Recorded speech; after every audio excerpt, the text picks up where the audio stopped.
Part of my community service is I offer my service to some of our veterans.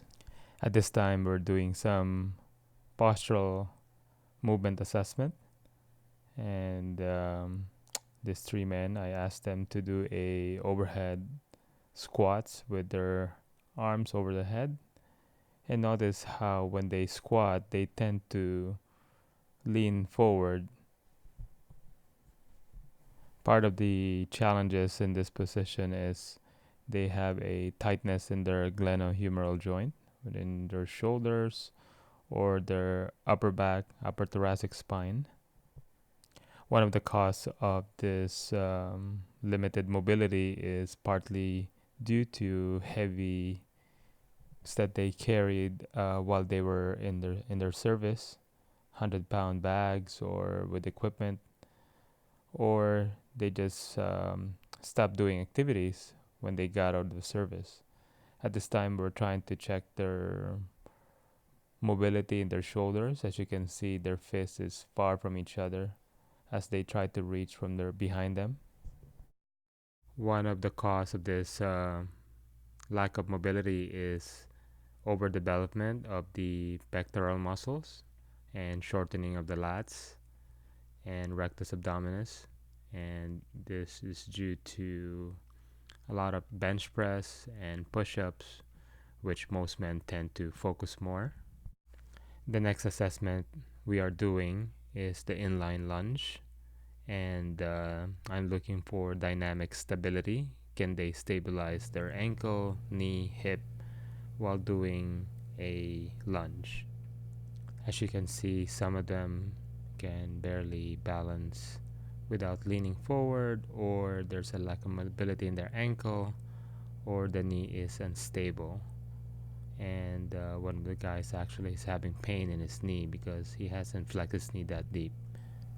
One of the disadvantage of men is we avoid coordination exercise that we might look stupid because we can't do the movement like yoga or Pilates.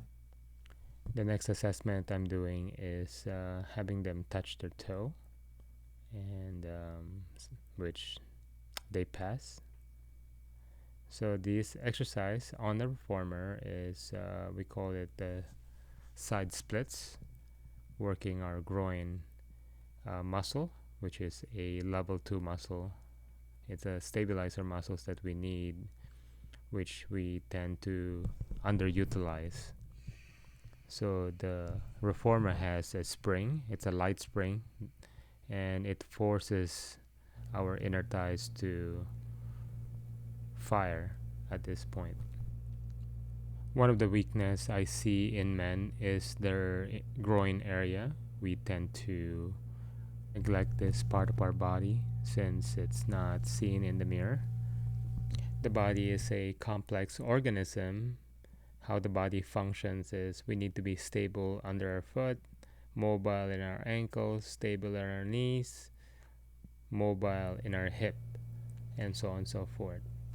Having a mobile hip will save you a lot of back pain down the road, which I suffered since I was 25, and that has reoccurred again when I was 37. That's why I started Pilates, and I avoided surgery, and my back has been better since. The next exercise is Vinyasa flow on the Pilates reformer, standing in a warrior position with your left foot forward, right foot back, and breathe in as you slide back, lengthening those groin. Most of the weight should be in the front quad, and feel the groin muscle being stretched as you slide back. Another level is by raising your arms overhead, and that will challenge your mobility in your thoracic spine and your lat mobility as you extend the arms overhead. Third step would be in a warrior B position. So widen your collarbone as you perform this exercise. Make sure you don't see your back arm in front of the mirror, and you end out with warrior.